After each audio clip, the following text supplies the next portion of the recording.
پھولوں کی محبت میں رہنے والوں سے ہی خوشبو آتی ہے۔ دادا ابو راشد کو تیار ہونے کا کہہ کر ذرا باہر گئے تھے۔ جاتے ہوئے انہوں نے کہا تھا کہ میں آدھے گھنٹے تک آتا ہوں، تب تک تم تیار ہو جانا، جمعہ کی نماز کا وقت ہونے والا ہے، میرے ساتھ مسجد جانا، ٹھیک ہے؟ دادا ابو راشد نے سعادت مندی سے جواب دیا تھا۔ اب دادا ابو واپس آئے تو راشد بالکل بھی تیار نہیں تھا، بلکہ مزے سے بیٹھا ٹی وی دیکھ رہا تھا۔ دادا ابو کا موڈ سخت خراب ہو گیا۔ انہوں نے ناگواری سے پوچھا، تم تیار کیوں نہیں ہوئے؟ وہ دادا ابو راشد بولا، امی نے کہا کہ تمہارے کپڑے تیار نہیں ہیں، میں استری کرنا بھول گئی تھی، اب بجلی بھی چلی گئی ہے اور وقت بھی نہیں ہے، اس لیے تم اگلے جمعے مسجد چلے جانا۔ دادا ابو چلے گئے، لیکن وہ بہت ناراض دکھائی دے رہے تھے۔ رات کے کھانے کے بعد دادا ابو نے راشد کی امی کو بلایا اور کہا، آپ نے مجھے بہت مایوس کیا ہے، اگر ماں بچے کو جمعہ کی اہمیت نہیں بتائے گی تو بچے کو نماز کی عادت کیسے پڑے گی؟ آپ نے راشد کے کپڑے تیار نہیں کیے اور کہہ دیا کہ اگلے جمعے مسجد چلے جانا، اب رہنے دو۔ راشد کی امی یہ سن کر ششت سی رہ گئی۔ انہوں نے راشد کی الماری سے اس کے 2 شلوار سوٹ جو انہوں نے استری کر کے ہینگر میں لٹکا رکھے تھے لا کر دادا ابو کے سامنے رکھ دیے۔ اب دادا ابو ساری بات سمجھ گئے۔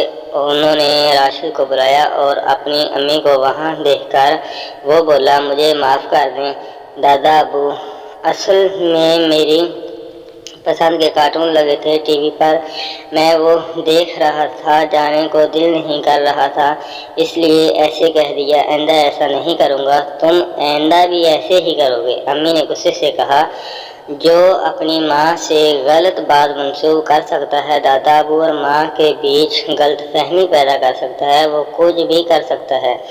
ماما نے دادا ابو کو بتایا کہ کچھ عرصے سے راشد کی عادت جھوٹ اور چغلی کرنے کی ہو گئی ہے۔ کل اس نے باورچی خانے میں قیمتی چائے دان توڑ دیا اور ماسی پر الزام لگا دیا۔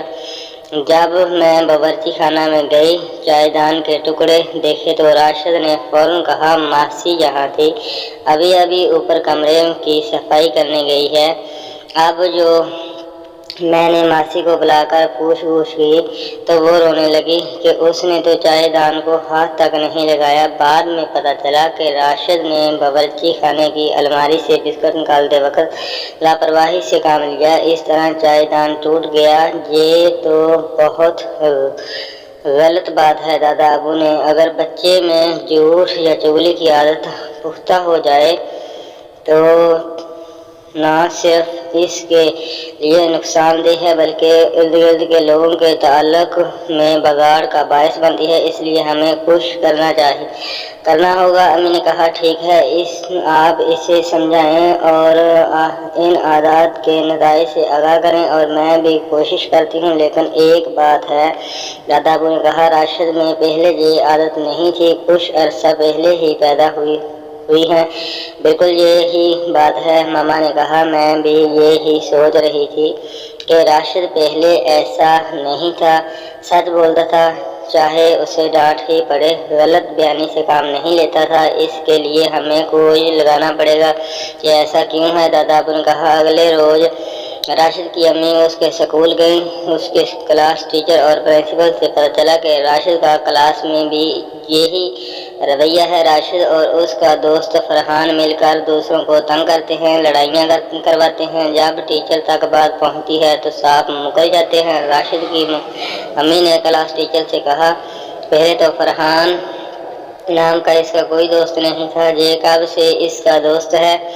ٹیچر نے بتایا کہ فرحان 3 ماہ پہلے ہی سکول میں داخل ہوا ہے، پہلے یہ کسی دوسرے شہر میں تھا، اس کے والد کا تبادلہ جہاں ہوا ہے، اس لیے وہ اس سکول میں داخل ہوا ہے۔ راشد کی امی اور ٹیچر نے جب یہ محسوس کیا کہ فرحان سے دوستی کے بعد راشد کے رویہ میں تبدیلی آئی ہے تو انہوں نے راشد کو فرحان سے دور کرنے کی کوشش کی۔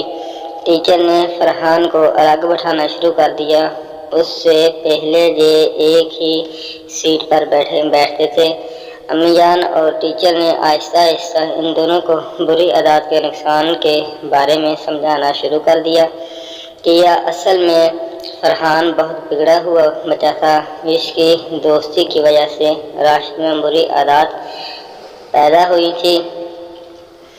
اب ٹیچر اور امی کے سمجھانے سے راشد سدھر گیا تھا اور اپنی حرکتوں پر شرمندہ بھی تھا۔